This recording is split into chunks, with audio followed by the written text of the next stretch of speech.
What if I told you that one of the most feared fighters in boxing history, one of the fastest, most powerful heavyweights to ever step into the ring, isn't even a top 10 all-time great? That despite the knockouts, the highlight reels, the headlines, and the hysteria, Mike Tyson doesn't make the cut. I know, that sounds crazy. But here's the truth. Mike Tyson wasn't just a product of talent. He was a product of timing, marketing, and mythology. And once you peel back the legend, what you're left with is a short-lived prime, a fragile mentality, and a resume that, frankly, doesn't measure up to the true giants of the sport. In this video, we're going deep, past the knockouts, past the nostalgia, past the aura, to show you exactly why Iron Mike, for all his ferocity, doesn't belong in boxing's top 10 heavyweight pantheon. It's not about emotion, it's about facts. So, buckle in, because this one might hurt. Mike Tyson turned professional in 1985 at just 18 years old. He was young, explosive, and already carrying the burden of expectation. Under the mentorship of Cus D'Amato, Tyson became more than just a fighter. He became a machine, moving forward with head movement honed to perfection, unleashing short, violent bursts of power that left opponents stunned before they even had time to react. By 1986, he was knocking out grown men in less than a round. By 1987, he was the undisputed heavyweight champion of the world, the youngest to ever do it. A terrifying presence, the baddest man on the planet. It felt inevitable, but greatness isn't just about domination. It's about sustained domination, and more importantly, who you dominate. And this is where the problems begin. Because when you take a closer look at Tyson's early opponents, the ones that made up that legendary 37-0 run before he ever lost, you start to see cracks. Names like Trevor Berbick, Pinklon Thomas, Tony Tucker, and Frank Bruno. Competent fighters, sure, but not great ones, certainly not historic ones. Berbick was a tough guy, but had already been through wars. His only stoppage loss had come against Bernardo Mercado 7 years earlier. He had gone the distance with a faded Muhammad Ali and held a win over Pinklon Thomas, but no one was calling him an all-time great. Thomas was past his prime and had battled drug addiction. Bruno was known for folding under pressure. Tucker went the distance but never truly threatened. And then there's Larry Holmes. A legend, yes, but Tyson fought him in 1988 when Holmes was 38 years old, coming off 2 years of retirement, and had lost his last 2 fights. Tyson stopped him, and fans celebrated it like it was the passing of the torch. But really, it was a showcase, more of a ceremony than a contest. There's no denying Tyson looked unbeatable during that stretch, but in hindsight, how many of those men would be considered elite in any era? How many would you favor over the likes of Ken Norton, Joe Frazier, or even someone like Riddick Bowe at his best? Not many.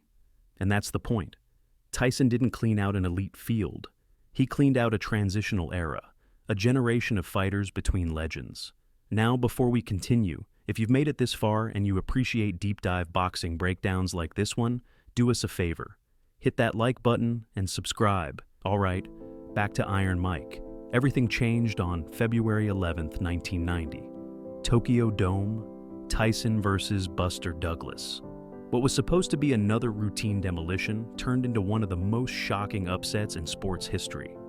Douglas didn't just beat Tyson, he outboxed him, outjabbed him, beat him to the punch, and ultimately knocked him out cold in the 10th round. It wasn't a lucky punch, it wasn't a fluke, it was a dismantling, and what that fight revealed was something Tyson had managed to avoid up to that point: adversity.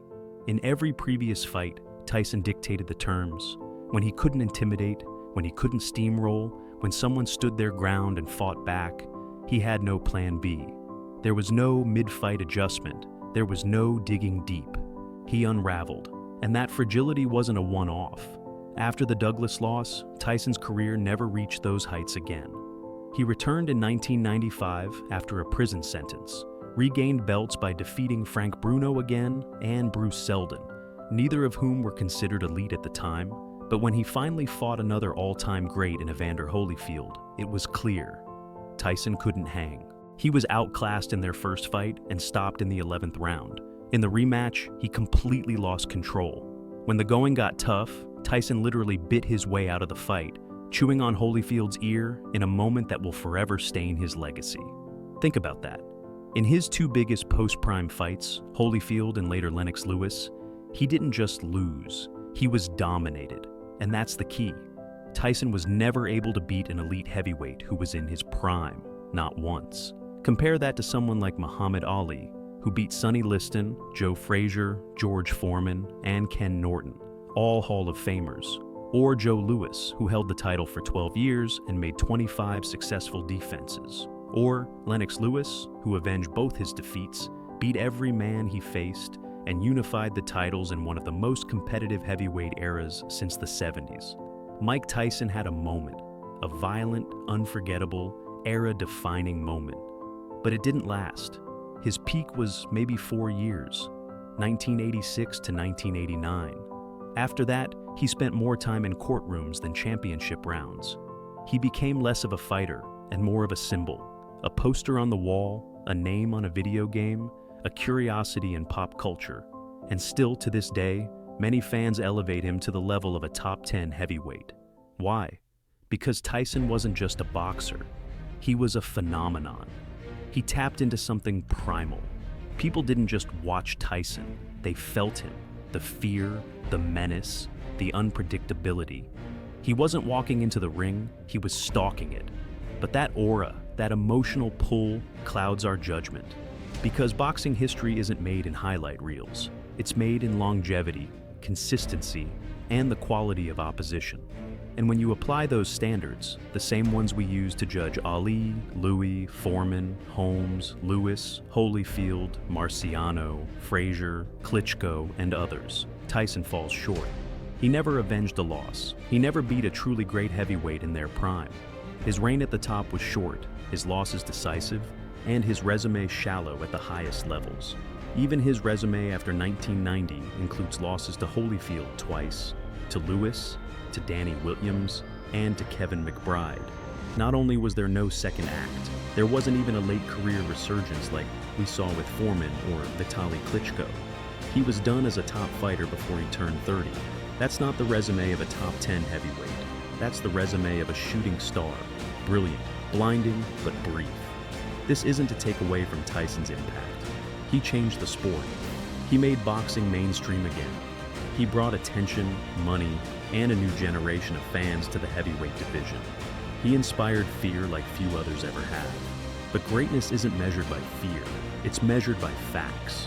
The best heavyweights in history beat the best. They rose when it mattered most. They came back from losses, adjusted, evolved, and proved themselves again and again. Tyson didn't. So, where does he rank? Somewhere just outside that top 10. Maybe in the top 15, certainly in the top 20.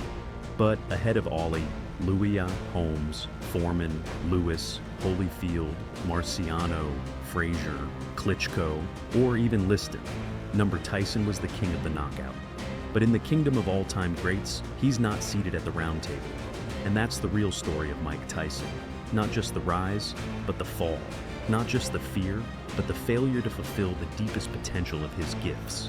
A cautionary tale, a legend, yes, but not one of the 10 best heavyweights to ever do it. Thanks for watching. If you enjoyed this kind of deep, honest breakdown, hit that like button if you haven't already, and subscribe for more content that tells the truth about boxing's biggest names. No hype, no bias, just facts. Let us know in the comments where you rank Mike Tyson. Agree or disagree, we want to hear from you. Until next time, stay sharp and keep your hands up.